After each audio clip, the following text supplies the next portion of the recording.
Over to you, Marley. Awesome. Hi, Hi, everybody. everyone. Yeah, go ahead, Renee. Oh, sorry. Hi, everyone. Welcome back to another live community classroom with Michaels. We have our friend Marley Bird with us today, and we're going to be learning the basics of sock knitting. My name is Renee L. from Yarn Inspirations, and I'll be helping with any questions you might have during today's class to do with yarn, but Felicia can help you with tech. Please feel free to drop your questions in the chat, and we'll make sure that Marley answers them. While we're getting ready to kick things off, let us know where you're watching from and who you're making the socks for. Over to you, Marley. All right. Hello, everyone, and welcome. My name is Marley Bird. I am a yarn ambassador for Yarn Inspirations Yarn. I'm a knitwear and crochet designer, YouTube creator, author, mother, all the things you can imagine. But I am first and foremost a lover of making socks. Knitting socks is actually why I learned to knit.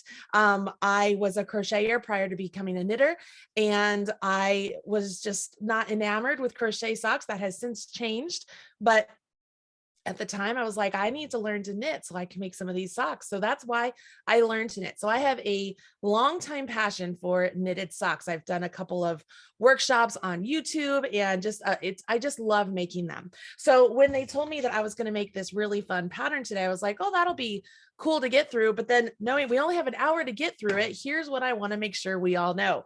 I'm going to show you as much as I possibly can as far as hitting the highlights of what you need to know. There's literally no way you're going to be able to keep up and make an entire sock in an hour. I have various step outs already made, so that way we can jump from the cuff and then work into the body of the sock and then show you the heel. And then we're going to try and talk through the toe of the sock, because the rest of it is just basic stockinette. So as long as you guys are there, the biggest thing is sit back, relax, enjoy. Remember that this is getting recorded, as Renee said, and so you can always go back and catch the replay and kind of be like, what did Marley say there? And we'll just kind of work on some of this together. All right. Okay. So I'm going to jump down to my hands, and here we are. So let me make sure this is turned off here. I got to make sure everything on my phone's got to be clicked as I accept. So this is the Yarn Inspirations pattern. The link is in the chat or the video description, wherever you want to check it out. And these are pretty basic knit socks. The biggest thing about these is they change colors every 2 rows. So it goes from a red color to a white. We have 2 different colors today. We have a purpley pink color and a white color that are the Patons Kroy Sock yarn. And you can use any 2 colors you want. Or guys, honestly, if you didn't want to do the 2 color combo here, you could always pick up the sock yarn that does all the striping on its own and use that also. So, I mean, there's options out there to where if you're just like, man, I'm not interested in doing the 2 color changes like this, like it's cool to learn, but there's other sock yarns out there that you could use that do like a self-striping to them also. So for this pattern, you would need 1 ball of each of these for the 2 smaller sizes. For the larger size, you would need 2 balls of each. Now, that does not mean you're going to use all of 2 balls of each. It's just that, you know, your foot's going to be a little bit longer if you have a larger foot. So of course you're going to need more yarn. My guess is that for the larger size, you'd probably have enough left over to make another smaller size, or you'd be real close, just so that you guys know. Along with that, you need a set of 4 size 2 or 2.75 millimeter double pointed needles. Now, I am going to tell you that I prefer to use 5 double pointed needles, and I'm going to show you guys why. But these are double pointed needles. If you don't know what they are, if you've never used them before, here's what they are. You can knit off of both ends. So it allows you to work in a circular method, which some of you might be like, well, why don't I just use circular needles? Well, you can. You just have to have a very small circumference circular. And those are made. However, I will be honest with you guys, I am 100% more enamored with double pointed needles than the really small circular needles, especially because I have very large hands. And when I have the really small circular needle, it's actually very tricky for me to knit with. There's also another way to do socks. You could do what's called magic loop, where you use a really long circular needle and you essentially work on both halves of the sock you kind of push and pull this cord so that you position the needle in a different way. That's a completely different class. However, I want to acknowledge that this is another way you can make socks. Another thing is we're going to be making these from the top all the way down to the toe, but you could always start at the toe and go all the way to the top. There's lots of different ways to make socks. Okay. So the pattern calls for 4 of these, and most of the needles that you will find at Michael's do come in sets of 4. If you do end up wanting to do a set of 5, but you can only find sets of 4 needles, the obvious answer is you're just going to have to buy another pack so that way you can get 5. And I'm going to show you why I prefer 5 over 4. Okay. Let's see. I think the only other thing that you might need to know that you might not know are some of the abbreviations, specifically these things called wrap and turns. So we are going to do a short row heel. That's what this heel is right here. And when we do the short row heel, we are going to do a wrap and turn of the yarn to allow for there not to get a hole in our heel. That's our goal there. And so when we get to the wrap and turn heel, that's what we're going to work on, how to do the wrap and turn, and then how to best conceal that wrap as we're picking up our wrap and turns. That will make sense when we come to it. Okay. All right. So page 2, I can get to it. We do have a gauge given to us right here. And, honestly, if you're going to do a gauge swatch for socks, you need to do a gauge swatch in the round because typically stockinette stitch in the round versus flat, you're going to have 2 different gauges. So I will be completely honest, when I'm doing gauge swatches for socks, I literally just cast on for the sock. I get a little ways in and then I measure it. So I use my actual sock as my gauge swatch. So that way, if the gauge is good, I just keep on going. If it's not, I rip it out and start again. It just is easier for me to do it in that way. Okay. Is gauge important? Yeah, if you want to make sure that your socks are going to stay on your foot and not like fall down your calf and your ankle and cram into your shoe, gauge is going to be important because you want your socks to be snug. So that's going to be the next thing I'm going to mention that I don't see in the instructions is that when we're talking about the fit of your knit sock, you want the fit to be tighter instead of looser. The tighter your stitches are together, the more wear your sock is going to be able to handle. When your stitches are nice and tight together, they're less likely to rub and cause a hole. So you definitely want your stitches to be tighter. As for the actual size of your sock, you want that smaller circumference wise than your actual foot because you want it to fit snug around your foot. So erring on the side of making sure your stitches are nice and snug and the size of your sock is a little bit snug, that's what you would prefer versus loose and sloppy. All right, guys. So if you find that you need to drop down a couple needle sizes to make them tighter, that is okay. All right, that is okay. Everybody with me so far? Yes. Okay. Thank you, Susan. All right. So in the instructions here, we can see that the instructions are written for the smallest size and they change to the larger sizes as necessary. For this particular pattern, the only thing that changes for this is the length of the foot. She has written the pattern to where all of the sizes use the same number of cast on stitches. They have the same number of heel stitches, but they make that the foot length is different for the different sizes of foots. Can you make another pattern and do a much more customized sock in the future? Absolutely, you can. There's lots of videos instructions out there, lots of pattern instructions out there. But as far as doing, just a pretty generic sock, this is pretty good for that. So we're going to use 2 colors for this. We have color A and color B. And the first thing we're going to do is cast on 64 stitches loosely. I don't know why it says loosely. I just cast on 64 stitches. And I like to use the long tail cast on and a cast on that I actually call it the no cuss cast on. I'm going to tell you guys why I call it that as we're doing it. But she goes on to tell you that she wants you to divide the stitches so that you have 22 stitches on the first needle, 20 on the second needle, and 22 on the third. All right, so that's if you have 4 needles. You might be like, well, there's only 3 numbers there. That's because we're going to have the stitches on 3 needles. Your 4th one is going to be the one you're knitting on. Now, if you're using 5 needles, you're going to have your stitches on 4 needles, and the 5th one will be the one over here that you're knitting off of.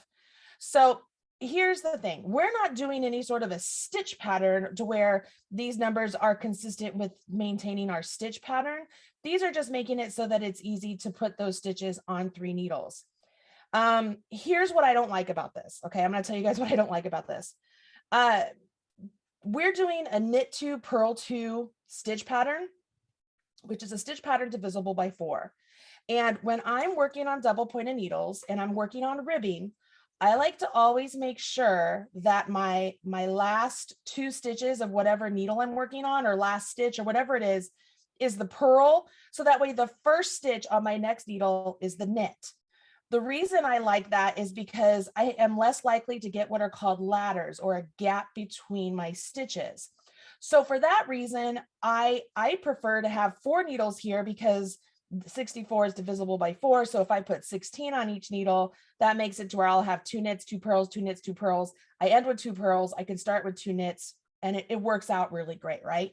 Even if it wasn't something divisible by 4, I would maneuver my stitches in such a way that I would end with the 2 purls. That way I could start with 2 knits. So for me, this is me offering you advice as an experienced sock knitter. I probably would have done 24 and 20 and then 18 or 16, right? 16, no, 20, 24, 20, and 20. I'm sorry, I can do math. I would have done 24, 20, and 20. So that way I could have always started with 2 knits. Does that make sense to everybody? And that's purely just you knowing more as a knitter, of knowing what works best for your knitting. One of the things people hate about double points is they'll get, like I said, they'll get ladders here. You can see I have no ladders. I don't get ladders. And I'll tell you guys my trick for getting no ladders. It's very simple, but it's a gap between where the 2 needles come together. And it's just that those stitches between those 2 needles have a little bit extra yarn in it than the stitch next to it. That's what creates a ladder. So I have found through my knitting that when I start with the purl, when I transition from one needle to the next, when I have to start with the purl, I get more of a gap there, because purl stitches, for the most part, usually have a little bit more yarn to them than a knit stitch anyways. So putting that all together, you get a little extra gap there. Does that make sense to anybody? Yeah, I hope so. So that's just my first piece of advice. Does this work? Yes. The way it's written, it absolutely works. I'm just telling you, as an experienced knitter of socks, that's what I would do. And that's the same reason why I like to use 4 needles. All right.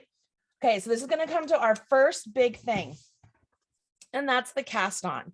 Now, there are going to be some of you that are like, well, I don't know how to do the long tail cast on, which I understand, but I am going to encourage you to learn the long tail cast on, especially for making socks.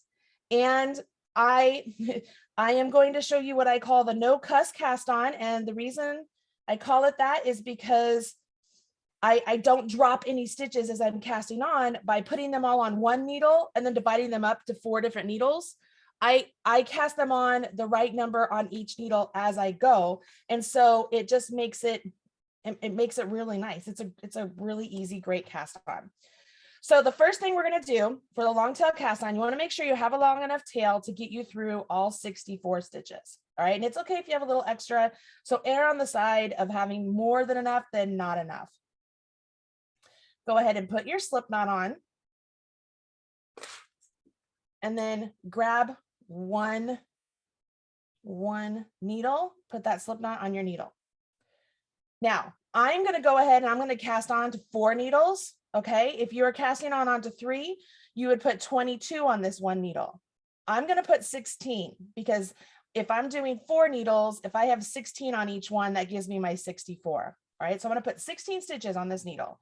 So I'm just going to do the basic long tail cast on and just get 16 stitches on here. I wish it was a different color, because I feel like you can't see the red against the peak. Hold on. I'm going to get a different color. Let's grab the white and see if that will help. Do you guys agree? Like, I just feel like that was too hard to see.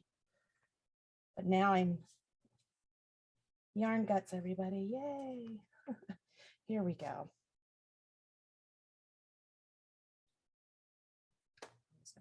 break that off and start here. All right, so I'm going to have my slip knot.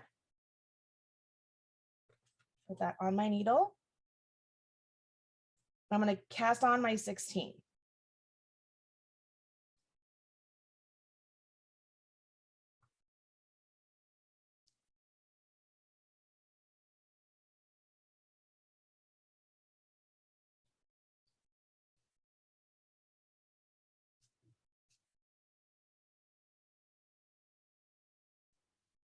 All right, I got 16 stitches cast on using the long tail cast on. And this is going to be the first example of why I like the long tail cast on for this. As you're looking at your needle, do you see how you have that nice little ridge right down there? That really nice ridge, okay? If you take your next needle, set it up right next to that ridge, okay? Set it up right next to that ridge in front of it, and then have the needle you just put up next to the ridge, have it extend up a little bit above the needle you just cast on those stitches. Our goal here as we cast on these stitches is to make the transition from that first needle to our next needle, from that stitch to the next stitch without a bunch of slack or separation between the two needles. So what I'm going to do is I'm holding the two needles right down here. I'm holding them side by side. This spare needle, the needle I'm going to start casting onto, is right up next to that ridge. I'm holding them both.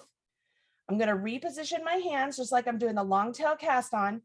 Notice the yarn is underneath the needles. Like I do not have this needle up on here like this or anything, okay? I'm just, the yarn is beneath the needles.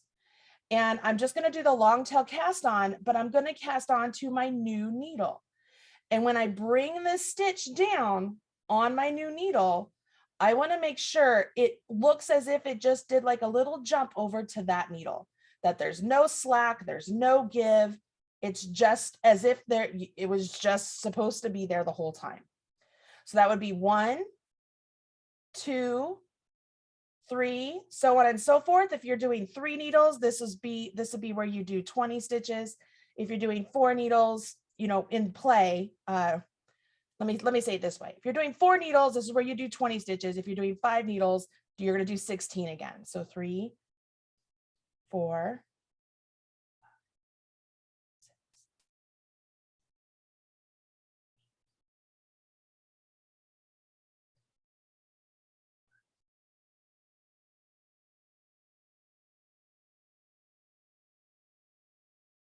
Oops, I'm going to take that last one off. 2, 6, 8, 10. I can't count. 2, 4, 6, 8, 10, 12, 14, 15, 16. Okay. Now, I have to cast on more needles, right? So I'm going to keep these. I'm going to keep holding these. Again, I have this nice ridge. I grab another needle, put it up right next to that new ridge, extend it up just a little bit further, right? Because now I'm going to cast on stitches onto my new needle. Make sense? So reposition and do it again. If you are doing 4 needles, this is where you would do 22 stitches. If you're doing 5 needles, we're going to do 16.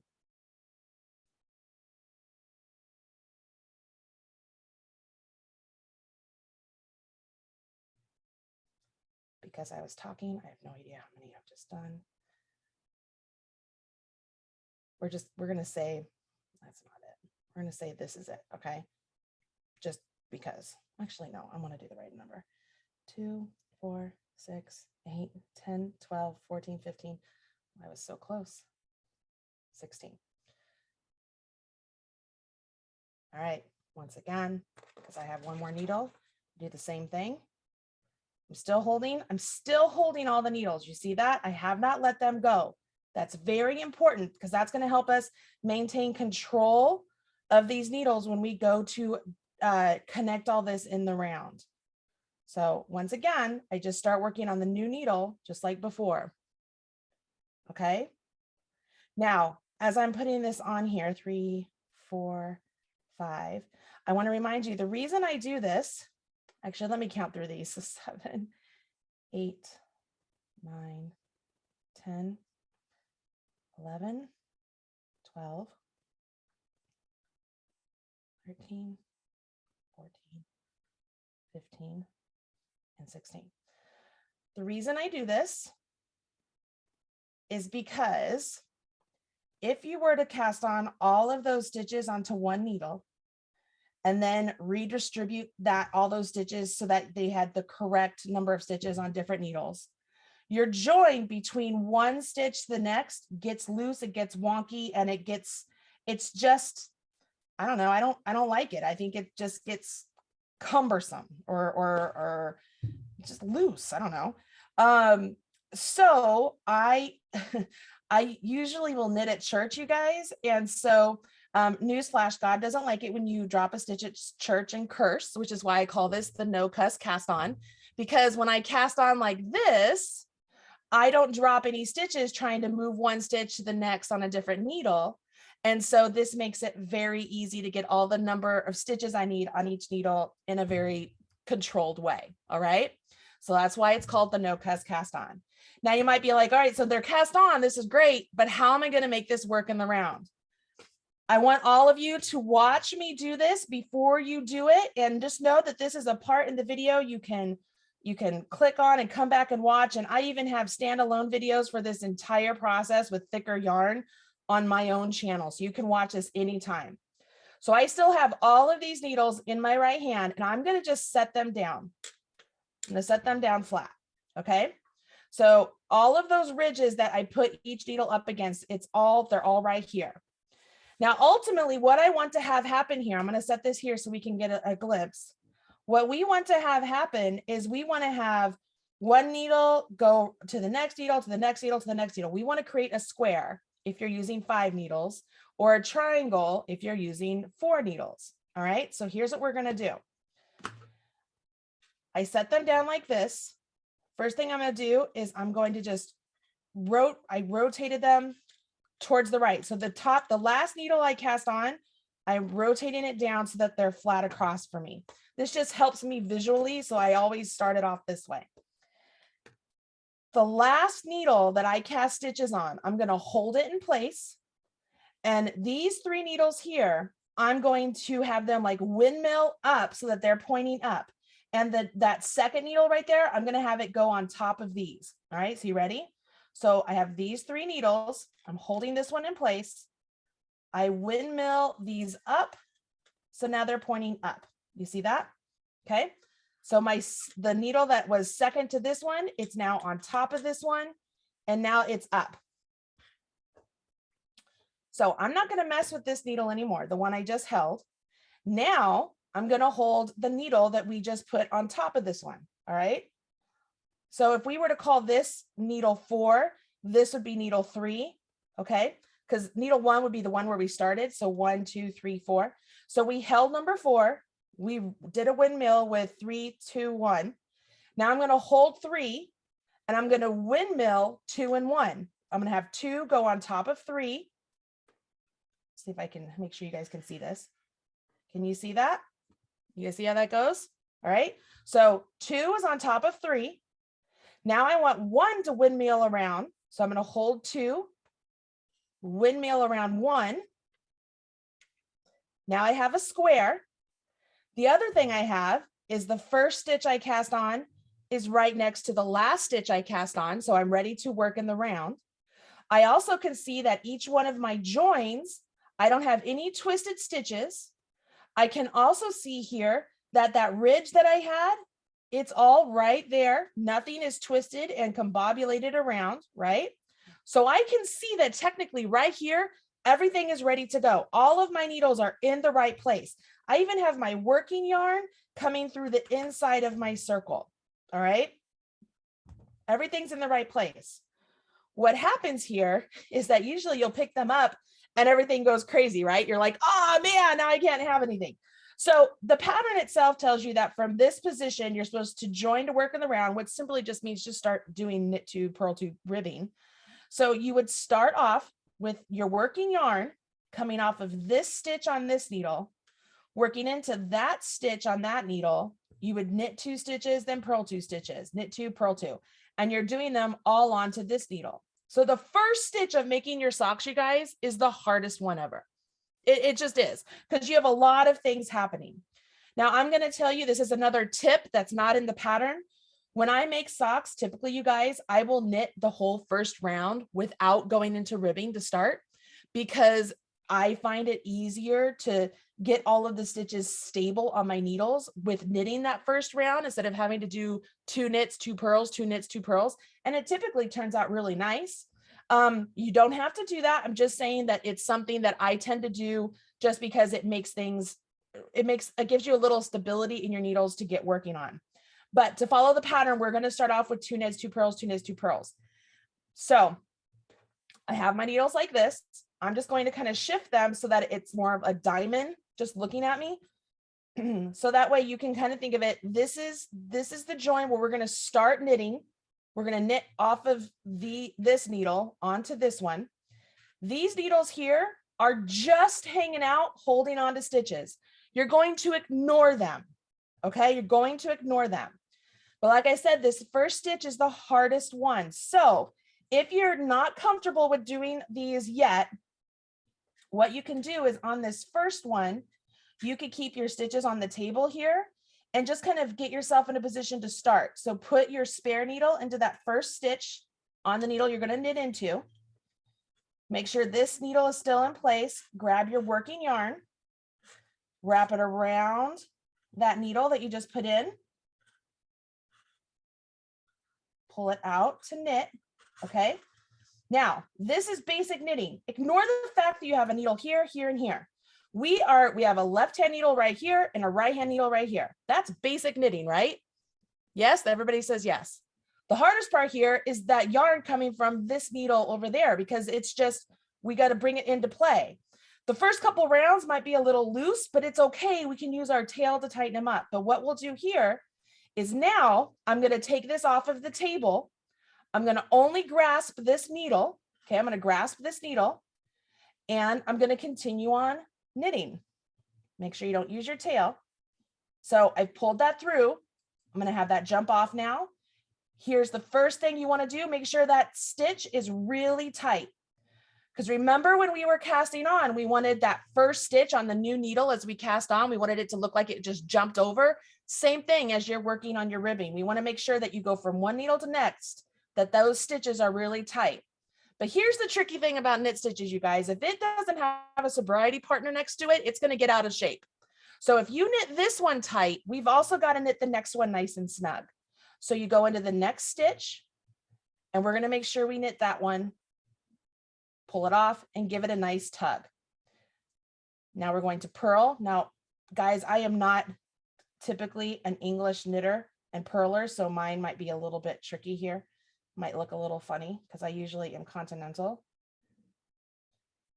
When you purl that first one, any of your purls, if you give them just a little bit of a tug, it'll tighten up your purl stitch.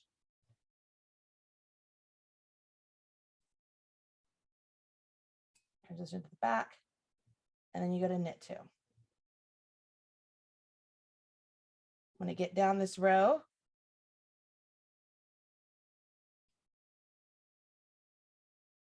As I'm just doing these knit 2 and purl 2s, I'm completely ignoring those other needles. You guys, they're just there hanging out and holding the stitches. And if you have cast on your stitches the way I showed you to, without doing them too loose or anything like that, like I don't agree with casting on loosely. Like I don't agree with that at all. Your needles should be in place. They will just hang there. Your stitches will rest on your needles. They're not, look, they're not going to fall apart. Everybody else panicking? Oh my gosh. No, they're not going to fall apart. Like everything's going to stay in place. And you just pay attention to the 2 needles you're hanging on to. Just completely ignore the other needles, which it'll be a little tricky, especially here at the start, because you don't have a lot of fabric that you're working into. But as you get going, it just becomes a little bit easier. It's just like when you're working with circular needles and you're ignoring all those stitches that are on a cord. It's the same deal. They just happen to have these pointy things kind of in your way. You just try to ignore them.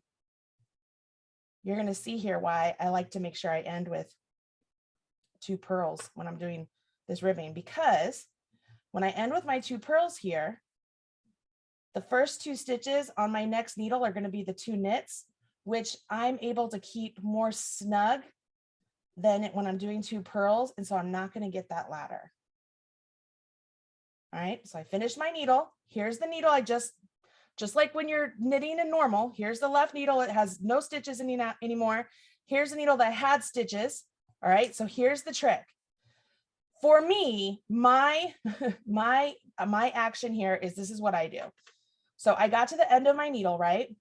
I tend the right hand needle that I was using, I put it underneath the next needle. Okay, I put it underneath the next needle. I rotate. So I guess this would be clockwise because this needle is going this way. So I rotate clockwise so that I have the next needle in my hand. I push it so that the needle is down closer to the stitches. I grab my next needle and I continue on. Now I'm going to show you continental on this side. I'm doing a ribbing pattern here. If you're working with 3 needles instead of the 4 needles in play, then on your first one, because you had 22 stitches, you would have ended with 2 knits and you will start with 2 pearls. Because I have 16 on all of these, I can start with 2 pearls to maintain my pattern. So I'm going to go into this first stitch. My yarn is coming off of the last stitch from that needle. I'm going to use it to knit the first stitch on this needle. And when I pop this off, this is where I really want to give that a tug. I want that new stitch I just did to be as close to that last stitch over there as possible to prevent any ladder. All right, this is the trick. Once you get that one nice and snug, you have to do the next one nice and snug, whether it's a knit or a purl, whatever your pattern's doing. That next stitch, it's the sobriety partner to that one. It's keeping it on the wagon, okay? We want to make sure that we are knitting it nice and snug, and that will stay in place. That needle, that stitch is really close to that one. It doesn't look like it has any space to it. If these were all in a straight line, you would never know that they were on 2 different needles. And then you just go on and you'll purl 2. Now I know I make jokes a lot about, you know, the stitch and needing a sobriety partner and stuff. I mean, you could call it anything you want. It's your best friend, it's Bert and Ernie, it's whatever makes it so that it's a memorable thing to you. That's my whole thing there. I am not trying to make any sort of discriminating remarks or anything like that. I'm just trying to make it so that you can remember that when you tighten up that first stitch, you have to remember to always tighten up that second stitch also. To which some of you might be like, well, if I'm making those first 2 stitches so tight, isn't that going to make them really noticeable in the pattern? And my answer is no, because as you knit all the rest of the stitches on your row in a normal fashion, the work in your row gradually balances itself out all the way. And so those stitches are not, they don't remain like super tight. You're tightening them up so that way when everything becomes quote unquote relaxed, they're all the same size. Okay, so did you see I finished that one? I tuck it underneath, I rotate, I come to the next needle, and I will start. Now, if you are on the 3 needles instead of 4, like me, you know what I mean? This would be your 3rd needle. So you had 22 stitches on here, but you will start this one with 2 knits because you will have just missed the 2. It'll look like you just finished just like this one. Okay.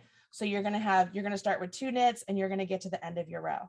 So I'm just going to get to the end of this row. Again, do you see, I do it so naturally now. I just tighten that up, and then I go on. Now I am going to mention this to you guys, because some of you, as you go on through the years, you might decide that you do want to use 2 circulars or 1 circular and a magic loop motion. And you might be thinking, oh, I'm just going to make sure I always tighten that stitch. I do want to caution you, if you're doing this with circular needles, if you tighten that stitch to the size of your cord, which is different than the size of your needle, it will be visible, and chances are you won't even be able to get your cord back through it. So you do have to be a little bit more cautious with that. And there are tricks to work around that also if you're ever interested.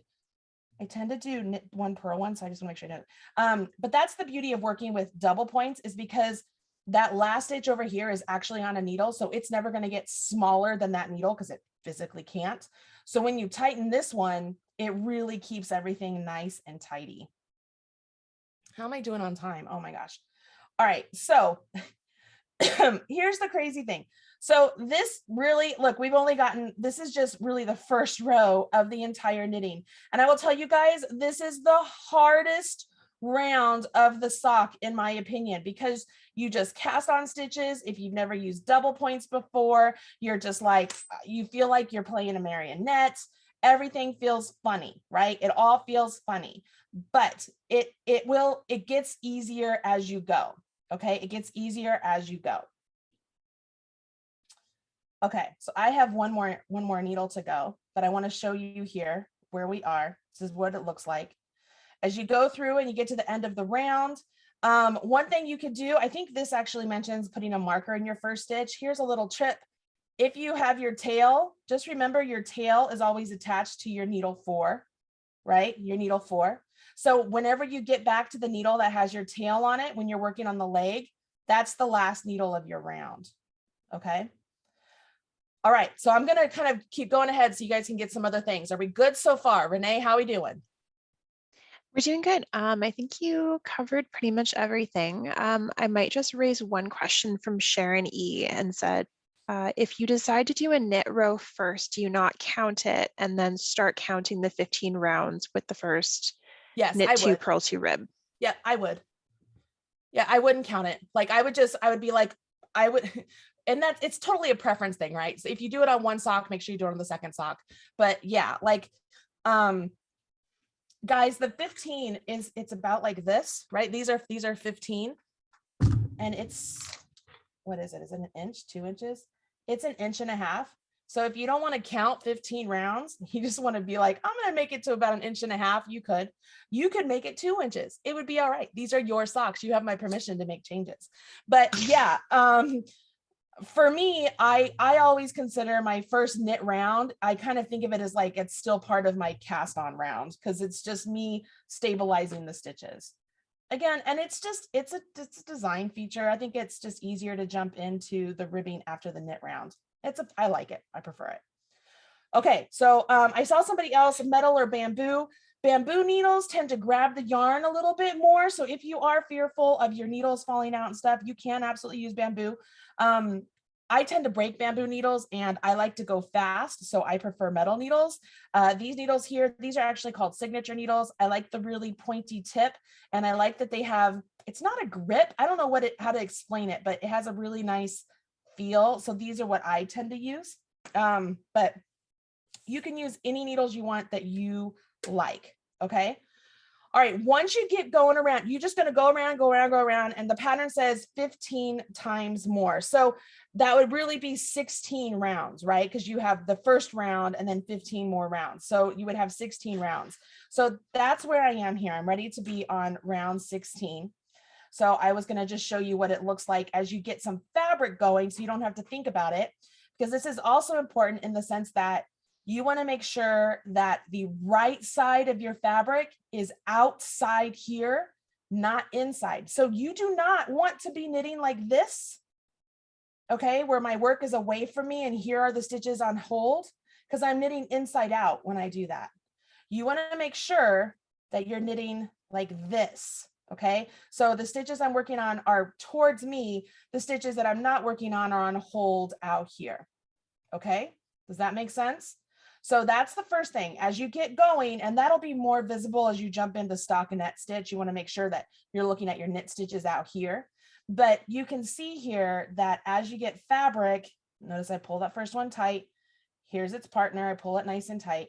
You get some fabric here. It becomes a lot easier with these stitches to hold those other needles in place.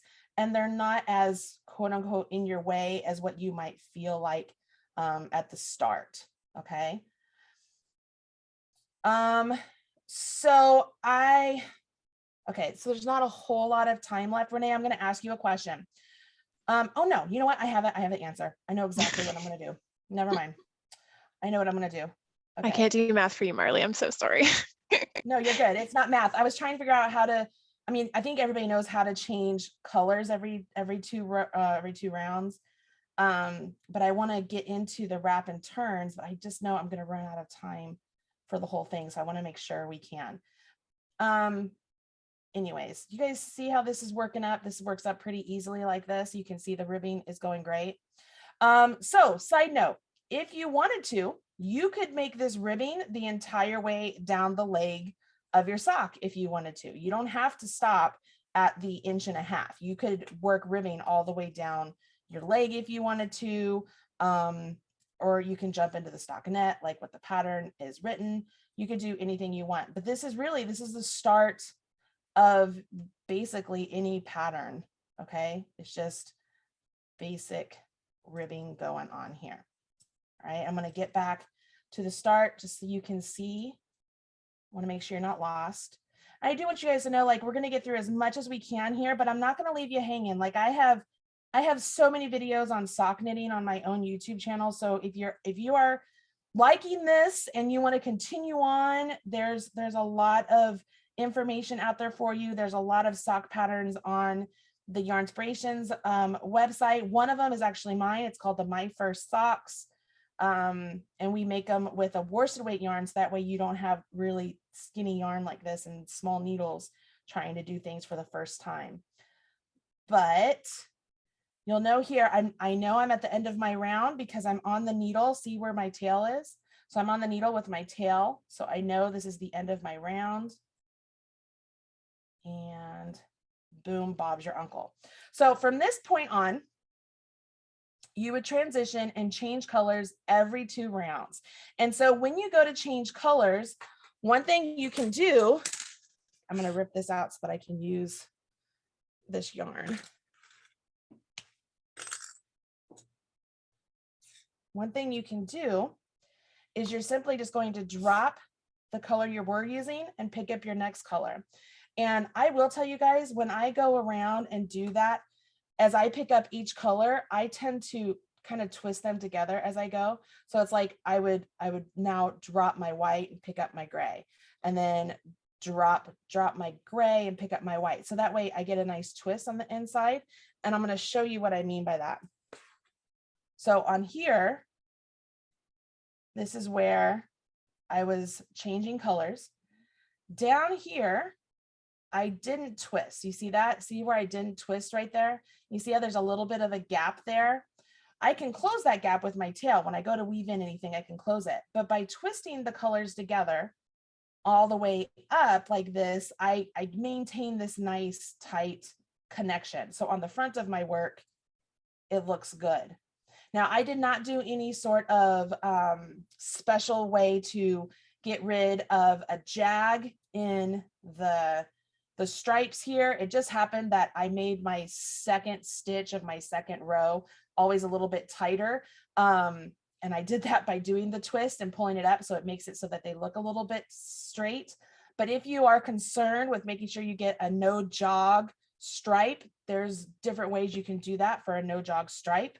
But so like for right here, if I wanted to do another round here, I just finished with this orange.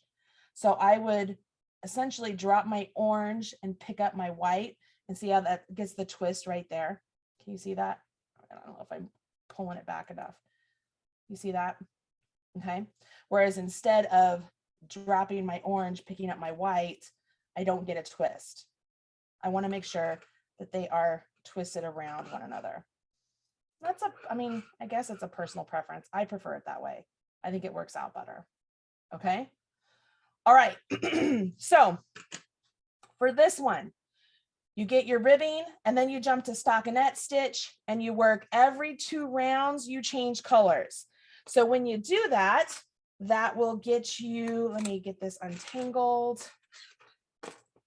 You work on that for 7 inches. You work until the leg of your sock is 7 inches. Now, obviously 7 inches, I'm not going to get 7 inches in the time frame I have, but this is what your fabric is going to look like. So these are just two of the red, two of the white, two of the red, two of the white, all the way down. Now, when you get to the end and it's time to shift and adjust where stitches are, you're going to see it in the pattern. You work until 7 inches and you finished with 2 rounds of color A, whatever your color A is. And it says the heel is worked with short rows. You're going to divide the stitches, divide the last 32 stitches of the round onto 2 needles. So essentially, this is the end of my round, right? So I would take the last 32 stitches. So I would count 16 here and 16 here. So all of those stitches right there would go onto 2 needles, and I would leave those for the instep. Instep, that means it's the top of the foot, all right? Which means these stitches down here, those are what I'm going to end up using for my short rows. Now, if you wanted to, I tried to put a string in here to show you if you wanted to use a lifeline at this point. So that way, if you wanted to put a lifeline around the entire sock, you could. So that way, if you start the heel and it messes up, you have a point to go back to that you don't ruin your whole sock. I highly recommend a lifeline if you wanted to do that. There are videos on that, but it's essentially take a thin yarn and thread it through the stitches that are on your needle. So that way it's just hanging out there. So if you need to rip back, those stitches don't go anywhere. Okay, that's what a lifeline is for. So I'm going to take that out just so that it's not in the way as I'm showing you this, because I'm going to run out of time so quickly. Here's what's crazy. So this heel, we're going to change colors still on this heel and do the wraps and turns. I'm not, yeah, I'll just do it. If I were teaching this in like a class, I would be doing like in a person class, I would be doing it in one, but all right. So I'm going to take my white and we're going to proceed with these 32 stitches, which they have it so that they're on 1 needle. I'm going to keep them on 2 needles because why not? All right. I'm going to keep them on 2 needles, but it's 32 stitches and we're going to just work here. It says with color B, I'm going to knit 31 stitches and I'm going to do a wrap and turn knit. If you don't know what that is written on the abbreviations page right here. So you can go back and look at that. So we're going to knit 31 stitches. So I'm just going to go across essentially to 1 stitch before the end of the second needle here.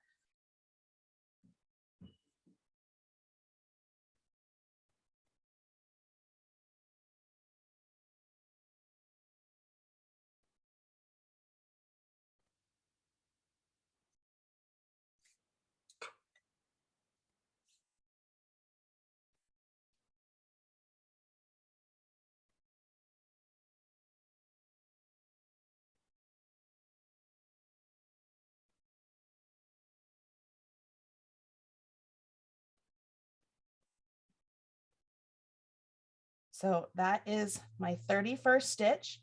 Now I'm going to slip the stitch purlwise onto my right hand needle, bring yarn to the front, and then slip that stitch back and then turn.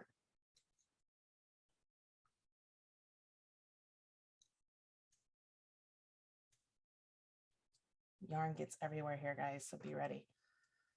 So you're going to turn your work now, and now we're going to purl 30. So that white yarn has wrapped around that pink, and I'm going to purl. So I had to bring my yarn between my needles back to the front, and I'm going to purl back. So you might be like, wait a minute, why did we turn? Why didn't we go all the way around? Well, that's because we are going to only work across these 32 stitches for the entire heel. Those other 32 stitches that they said are just kind of on hold for the instep, that's exactly what they are. They're just resting out there on hold. You're going to completely ignore those needles all the way. So for this, we're going to work through, and I'm going to purl 30.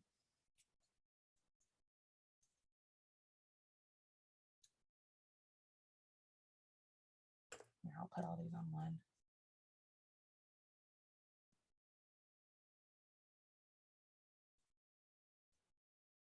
Some of you might be wondering, how long should your double points be? It purely depends on your hand size, how many stitches you're going to be having on there.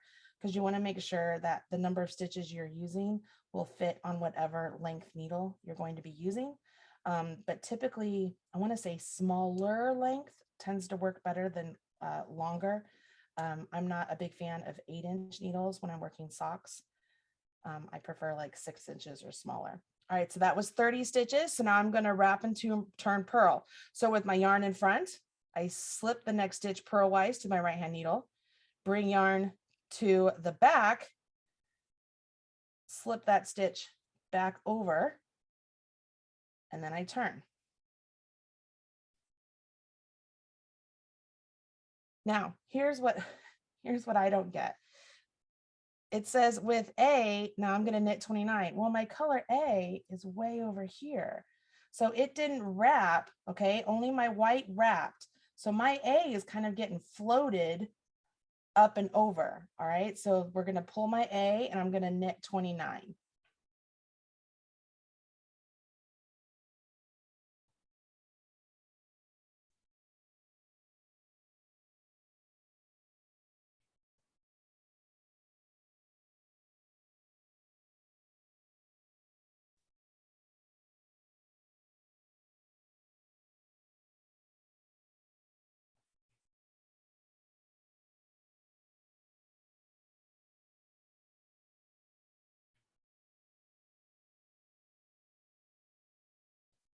Here's 29.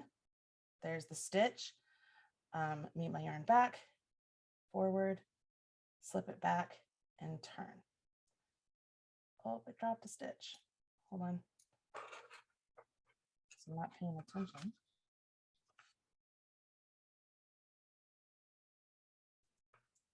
Hold on a second.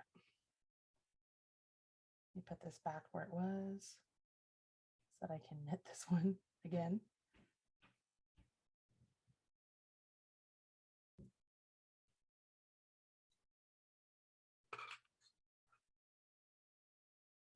Bring it back forward. So it wrapped around that white, and then I purl all the way back. You guys get this? Renee, how they doing? I can't look at the screen as I'm knitting like this. We're doing good. Susan had asked, would it be easier to make the heel a solid color? Yes, I think so. But it all depends on what the look you're going for. Like the whole benefit of this particular sock, I think, is the whole idea that you kind of keep that candy striping heel. But yeah, you could absolutely make the heel one color. If you're familiar with short rows at all, doing German short rows would be easier than wrap and turns, in my opinion. But you guys, I mean, opinions, everybody's got them, right? Like there's so many different ways to make socks. And it doesn't mean that one way is better than another. It's just, there's just different ways to make socks. All right, so I'm down here at the end. So this last one, and then pull it back and then turn.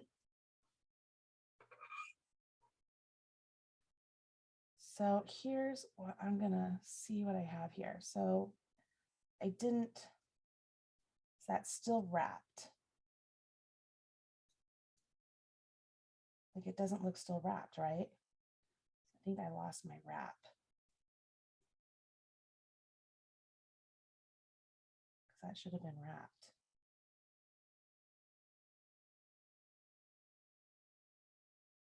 And that's the one. So then this is the wrap I just did. I'm going to bring it back to the back and do the next. There we go. So now I'm transferring colors. Does that make sense? You guys see that? So on this end, the wrap is the same color as the stitch. On this end, the wrap is a different color than the stitch. Can you see that?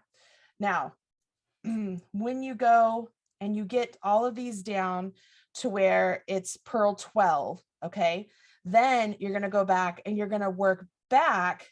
So you're working in shorter rows as you get all the way down. So we're working shorter, shorter, shorter. And then you get to where you start going one stitch more to get all the way back. And when you do that, we're going to pick up these wraps and work the wraps together with the stitch itself. Okay. So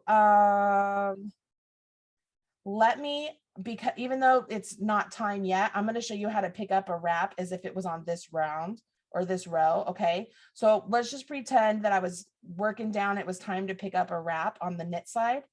I'm going to show you how to do that. And short rows are very useful and versatile and exciting. And I've done so many different patterns with short rows. They're a lot of fun to do. They might take you a little bit of time to wrap your head around them, no pun intended.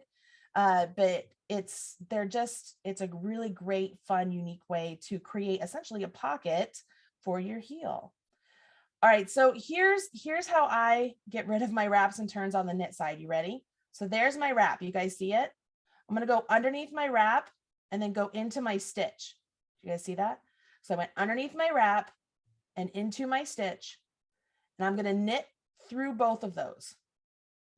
When I do that and I come up, my resulting stitch is the white, right? You see the white there? Because by knitting it that way, I've kicked that wrap to the back of my work. You guys see that? All right, I'm going to do it on this one too. Normally you would then now turn and move on, or you'd have a double wrap, I'm just going to show you how to do it on this one. Go underneath the wrap into the stitch and then knit through both. Oops.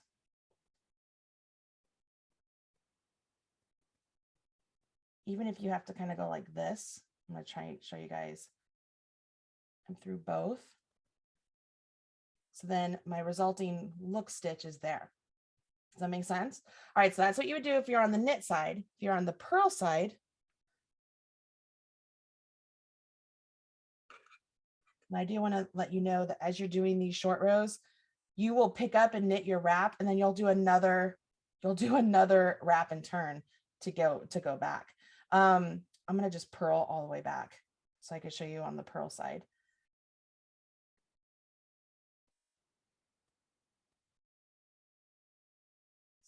Socks are like a 3-time course.